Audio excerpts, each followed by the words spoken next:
ಎಲ್ಲ ಸರ್ಕಾರಿ ಉದ್ಯೋಗಾಕಾಂಕ್ಷಿಗಳಿಗೆ ಲಿಶನ್ study point YouTube ಚಾನಲ್ಗೆ ಸ್ವಾಗತ.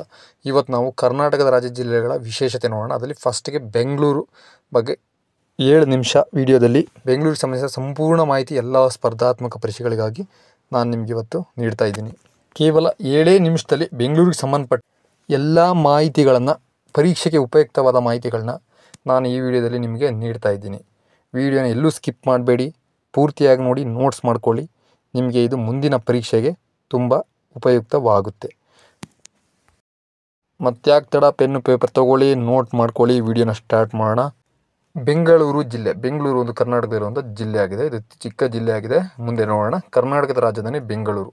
ಬೆಂಗಳೂರು ಸ್ಥಾಪಕರು 1ನೇ ಕೆಂಪೇಗೌಡ. ಬೆಂಗಳೂರು ಸ್ಥಾಪಕರು 1ನೇ ಕೆಂಪೇಗೌಡ. ಬೆಂಗಳೂರು ಜಿಲ್ಲೆಯು ಕರ್ನಾಟಕದಲ್ಲಿ ಅತಿ ಹೆಚ್ಚು ಜನಸಂಖ್ಯೆ ಹೊಂದಿದ ಜಿಲ್ಲೆಯಾಗಿದೆ. ಅತಿ ಹೆಚ್ಚು ಜನಸಂಖ್ಯೆ ಹೊಂದಿದೆ, ಆದರೆ ಅತಿ ಚಿಕ್ಕ ಜಿಲ್ಲೆ.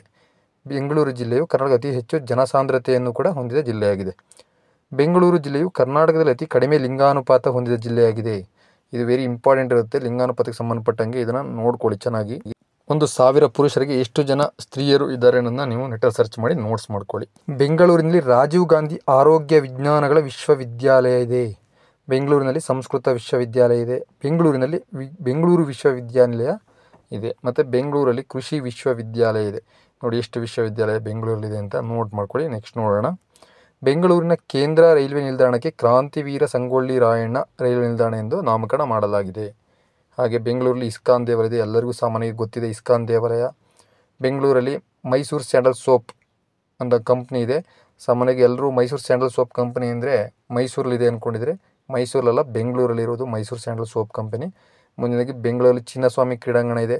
ಆ ಚಿನ್ನಸ್ವಾಮಿ ಕ್ರೀಡಾಂಗಣ ಇದೆ ಅಂತ ಎಲ್ಲರಿಗೂ ಗೊತ್ತು. ಆದರೆ ಸಬ್ ಏರ್ ಸೌಲಭ್ಯ ಹೊಂದಿದ ವಿಶ್ವದ ಮೊದಲ ಕ್ರಿಕೆಟ್ ಕ್ರೀಡಾಂಗಣ ಈ ನಮ್ಮ ಬೆಂಗಳೂರಿನ ಯಾವುದಾಗಿದೆ, ಚಿನ್ನಸ್ವಾಮಿ ಕ್ರೀಡಾಂಗಣ ಆಗಿದೆ. ಬೆಂಗಳೂರಿನಲ್ಲಿ ಫ್ರೀಡಮ್ ಪಾರ್ಕ್, ಸ್ವತಂತ್ರ ಪಾರ್ಕ್ ಇದೆ. ಸಾಮಾನ್ಯವಾಗಿ ಎಲ್ಲ ಪ್ರೊಟೆಸ್ಟ್ ಎಲ್ಲ ಫ್ರೀಡಮ್ ಪಾರ್ಕ್ ಎದುರಿಗೆ ಬಂದು ಮಾಡ್ತಾರೆ. ನೀವು ಎಲ್ಲರೂ ನೋಡಿರ್ತೀರಿ, ಎಲ್ಲರಿಗೂ ಗೊತ್ತಿರುತ್ತೆ. ಹಾಗೆ ಬೆಂಗಳೂರಿನ ಕಬ್ಬನ್ ಪಾರ್ಕ್ ಇದೆ. ಇದು ಎಲ್ಲರಿಗೂ ಗೊತ್ತಿರುತ್ತೆ, ಕಬ್ಬನ್ ಪಾರ್ಕ್ ಇದೆ ಅಂತೇಳಿ. ಇದೇ ಕಬ್ಬನ್ ಪಾರ್ಕ್ನ ಯಾರು ನಿರ್ಮಿಸಿದ್ದು ಅಂದರೆ ಜಾನ್ ಮೀಡ್ ಅಂತ ಹೇಳ್ಬಿಟ್ಟು. ಇದು ಜಾನ್ ಮೀಡ್ ಆಗಿದೆ. ಜಾನ್ ಮೀಡ್ ಕಬ್ಬನ್ ಪಾರ್ಕ್ನ ನಿರ್ಮಾತೃ ಆಗಿದ್ದಾನೆ. ಹಾಗೆ ಬೆಂಗಳೂರು ಕರ್ನಾಟಕದ ಅತಿ ಚಿಕ್ಕ ಜಿಲ್ಲೆಯಾಗಿದೆ ವಿಸ್ತೀರ್ಣದಲ್ಲಿ, ಅದೇ ಜನಸಂಖ್ಯೆಯಲ್ಲಿ ನಂಬರ್ 1 ಆಗಿದೆ. ಬೆಂಗಳೂರಿನಲ್ಲಿ ಇಸ್ರೋ ಕೇಂದ್ರ ಕಚೇರಿ ಇದೆ. ಹಾಗೆ ರೀತಿ ವಿಶ್ವೇಶ್ವರಯ್ಯ ವಸ್ತು ಸಂಗ್ರಹಾಲಯ ಇರೋದು ಕೂಡ ಬೆಂಗಳೂರಿನಲ್ಲಿ.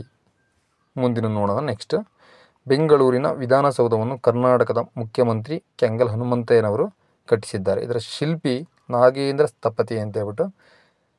ಕರ್ನಾಟಕದ ಮೊದಲ ಮಹಿಳಾ ಪೊಲೀಸ್ ಠಾಣೆ ಕೂಡ ಬೆಂಗಳೂರಲ್ಲಿ ಆರಂಭವಾಯಿತು. ಬೆಂಗಳೂರಲ್ಲಿ ಮೊಘಲರಿಂದ ಕೊಂಡುಕೊಂಡ ಮೈಸೂರಿನ ದೊರೆ ಚಿಕ್ಕದೇವರಾಜ ಒಡೆಯರು. ಬೆಂಗಳೂರಿನ ಮೊಘಲರಿಂದ 3 ಲಕ್ಷ ರೂಪಾಯಿಗಳಿಗೆ ಚಿಕ್ಕದೇವರಾಜ ಒಡೆಯರು ಕೊಂಡುಕೊಳ್ತಾರೆ. ಬೆಂಗಳೂರಿನಲ್ಲಿ ರಾಮನ್ ರಿಸರ್ಚ್ ಇನ್ಸ್ಟಿಟ್ಯೂಟ್ ಇದೆ. ಹಾಗೆ ಮೈಸೂರು ಚಲೋ ಚಳುವಳಿ ಕೂಡ 1947ರಲ್ಲಿ ಬೆಂಗಳೂರಲ್ಲಿ ನಡೆಯಿತು. ಇದು ಮೈಸೂರು ಚಲೋ ಚಳುವಳಿ ಮೈಸೂರಲ್ಲ, ಬೆಂಗಳೂರಲ್ಲಿ. ಇದು ಇಂಪಾರ್ಟೆಂಟು, ಮಿಸ್ಟೇಕ್ ಮಾಡ್ಕೋಬೇಡಿ. ಬೆಂಗಳೂರಿನಲ್ಲಿ ಚರ್ಮದ ಬ್ಯಾಂಕ್ ಇದೆ. ಹಾಗೆ ಬೆಂಗಳೂರು ಭಾರತದಲ್ಲಿ ವಿದ್ಯುತ್ ಬೆಳಕನ್ನು ಕಂಡ ಪ್ರಥಮ ನಗರ. 1905ನೇ ಇಸ್ವಿಲಿ ವಿದ್ಯುತ್ ಫಸ್ಟ್ ಬಂದಿದ್ದು ಬೆಂಗಳೂರಿಗೆ. ಶಿವನ ಸಮುದ್ರ ಜಲವಿದ್ಯುತ್ ಉತ್ಪಾದನಾ ಕೇಂದ್ರದಿಂದ ಬೆಂಗಳೂರಿಗೆ ವಿದ್ಯುತ್ತನ್ನು ನೀಡಲಾಯಿತು. ಬೆಂಗಳೂರಿನಲ್ಲಿ ಕೇಂದ್ರ ಇಂಧನ ಸಂಶೋಧನಾ ಸಂಸ್ಥೆ ಇದೆ. ಅದೇ ರೀತಿ ಬೆಂಗಳೂರಿನಲ್ಲಿ ಬನ್ನೇರುಘಟ್ಟ ರಾಷ್ಟ್ರೀಯ ಉದ್ಯಾನವನ ಕೂಡ ಬೆಂಗಳೂರಿದೆ. ಇದು ಅತಿ ಚಿಕ್ಕ ರಾಷ್ಟ್ರೀಯ ಉದ್ಯಾನವನವಾಗಿದೆ. ಕರ್ನಾಟಕದ ಅತಿ ಚಿಕ್ಕ ರಾಷ್ಟ್ರೀಯ ಉದ್ಯಾನವನ ಬನ್ನೇರುಘಟ್ಟ ರಾಷ್ಟ್ರೀಯ ಉದ್ಯಾನ ಬೆಂಗಳೂರಿನಿದೆ. ಬೆಂಗಳೂರಿನಲ್ಲಿ ಕರಗ ಉತ್ಸವ ನಡೆಯುತ್ತದೆ. ಹಾಗೆ ಬೆಂಗಳೂರಿಗೆ ಸಿಲಿಕಾನ್ ಸಿಟಿ, ಉದ್ಯಾನ ನಗರಿ, ಕಾಸ್ಮೋಪಾಲಿಟನ್ ಸಿಟಿ ಅಂತೆಲ್ಲ ಕರೀತಾರೆ ಅಂತ ಸಾಮಾನ್ಯವಾಗಿ ಎಲ್ಲರಿಗೂ ಗೊತ್ತಿದೆ. ಅದೇ ರೀತಿ ಟಿಪ್ಪು ಸುಲ್ತಾನ್ ಅರಮನೆ ಇರೋದು ಬೆಂಗಳೂರಲ್ಲಿ. ಬೆಂಗಳೂರು ಬ್ರಹ್ಮ ಸಮಾಜದ ಮೊದಲ ಶಾಖೆ ಬೆಂಗಳೂರಿನಲ್ಲಿ ಸ್ಥಾಪಿಸಲಾಯಿತು. ಬ್ರಹ್ಮ ಸಮಾಜ, ರಾಜಾರಾಮ್ ಮೋಹನ್ ರಾಯ್ ಸ್ಥಾಪಿಸಿದ ಬ್ರಹ್ಮ ಸಮಾಜದ ಮೊದಲ ಶಾಖೆಯನ್ನು ಬೆಂಗಳೂರಿನಲ್ಲಿ ಸ್ಥಾಪಿಸಲಾಯಿತು. ಇದೆಲ್ಲ ವೆರಿ ಇಂಪಾರ್ಟೆಂಟ್ ಆಗಿರುತ್ತೆ, ನೋಡ್ಕೊಳ್ಳಿ. ಭಾರತದಲ್ಲಿ ಏರ್ಕ್ರಾಫ್ಟ್ ಕೈಗಾರಿಕೆ ಕೂಡ ಬೆಂಗಳೂರಿನಲ್ಲಿದೆ. ಬೆಂಗಳೂರಿನಲ್ಲಿ ಭಾರತೀಯ ವಿಜ್ಞಾನ ಸಂಸ್ಥೆ, ಇಂಡಿಯನ್ ಇನ್ಸ್ಟಿಟ್ಯೂಟ್ ಆಫ್ ಸೈನ್ಸ್ ಇರೋದು ಬೆಂಗಳೂರಲ್ಲಿ.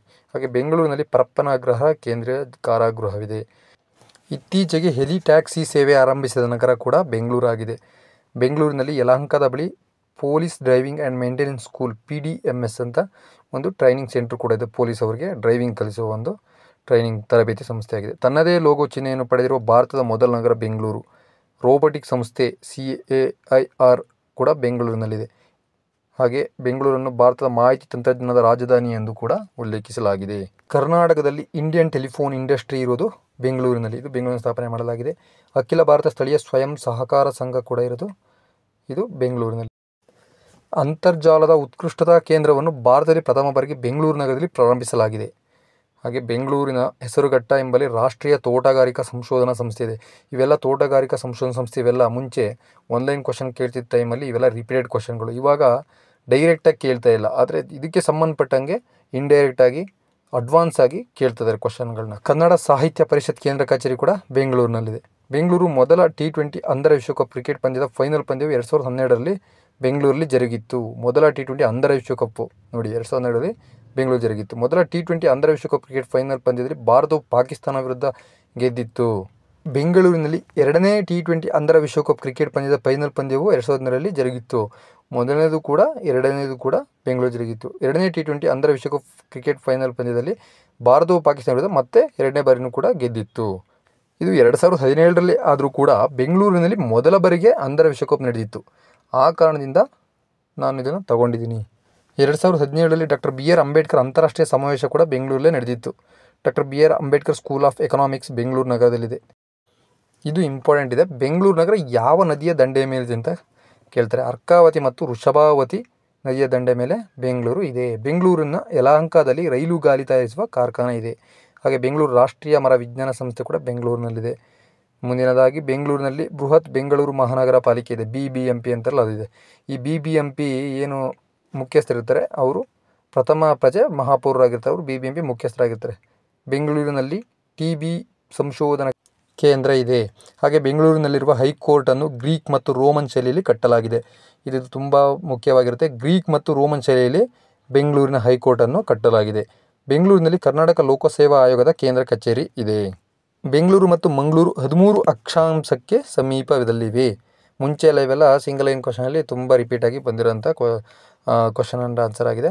ಮುಂದೆ ನೋಡೋಣ. ಹಿಂದೂಸ್ತಾನ್ ಏರೋನಾಟಿಕ್ಸ್ ಲಿಮಿಟೆಡ್ HALನ ಕಚೇರಿ ಬೆಂಗಳೂರಲ್ಲಿದೆ. ಅದೇ ರೀತಿ ಬೆಂಗಳೂರಿನಲ್ಲಿ BEML Bharat earth movers limited ಕೂಡ ಇದೆ. ಅದೇ ರೀತಿ BEL ಭಾರತ್ ಎಲೆಕ್ಟ್ರಾನಿಕ್ಸ್ ಲಿಮಿಟೆಡ್ ಕೂಡ ಬೆಂಗಳೂರಿನಲ್ಲಿ ಕೇಂದ್ರ ಕಚೇರಿಯನ್ನು ಹೊಂದಿದೆ. ಹಾಗೆ ಬೆಂಗಳೂರಿನಲ್ಲಿ Hindustan machine tools limited HMT ಕೇಂದ್ರ ಕಚೇರಿ ಕೂಡ ಇದೆ. ಬೆಂಗಳೂರು ನಗರದಲ್ಲಿ ದಕ್ಷಿಣ ಭಾರತದ ಪ್ರಥಮ ಭೂಗರ್ಭ ಮೆಟ್ರೋ ರೈಲು ಸೇವೆಯನ್ನು ಆರಂಭಿಸಲಾಗಿದೆ. ನೋಡಿ, ದಕ್ಷಿಣ ಭಾರತದಲ್ಲಿ ಪ್ರಥಮ ಭೂಗರ್ಭ ಮೆಟ್ರೋ ರೈಲನ್ನು ಬೆಂಗಳೂರಿನಲ್ಲಿ ಆರಂಭಿಸಲಾಗಿದೆ. ನಿಮಗೆ ಈ ವಿಡಿಯೋ ಇಷ್ಟ ಆಗಿದ್ದರೆ ನನ್ನ channel listen study point channel subscribe ಮಾಡಿಕೊಡಿ, ಬೆಲ್ ಬಟನ್ ಒತ್ತಿ, ಲೈಕ್ ಮಾಡಿ ಹಾಗೂ ಶೇರ್ ಮಾಡಿ. ಕರೆಂಟ್ ಅಫೇರ್ಸ್ನ ಹೊರತುಪಡಿಸಿ ಬೆಂಗಳೂರಿಗೆ ಸಂಬಂಧಪಟ್ಟಂಗೆ GK ಏನಿದೆ, ಇಂಪಾರ್ಟೆಂಟ್ ಏನಿದೆ ಎಲ್ಲನೂ ನಾನು ಕವರ್ ಮಾಡಿ ಈ ವಿಡಿಯೋದಲ್ಲಿ ನಿಮಗೆ ನೀಡಿದ್ದೀನಿ. ಏನಾದರೂ ಡೌಟ್ ಇತ್ತು ಅಂದರೆ ಕಮೆಂಟ್ ಮಾಡಿ, ಮತ್ತು ಏನಾದರೂ ಮಿಸ್ಟೇಕ್ ಮಾಡಿದ್ದೀನಿ ಅಂತ ಅಂದ್ರೂ ಕಮೆಂಟ್ ಮಾಡಿ. ಮುಂದಿನ ವಿಡಿಯೋದಲ್ಲಿ ಮತ್ತೊಂದು ಕರ್ನಾಟಕದ ಜಿಲ್ಲೆಯ ಮಾಹಿತಿಯೊಂದಿಗೆ ಭೇಟಿಯಾಗೋಣ. ಅಲ್ಲಿವರೆಗೂ ನೋಟ್ಸ್ ಮಾಡ್ಕೊಳ್ಳಿ, ಚೆನ್ನಾಗಿ ಓದ್ಕೊಳ್ಳಿ. ನಿಮ್ಮ ಕನಸಿನ ಸರ್ಕಾರಿ ಹುದ್ದೆ ನಿಮಗೆ ಸಿಗಲಿ. Take care.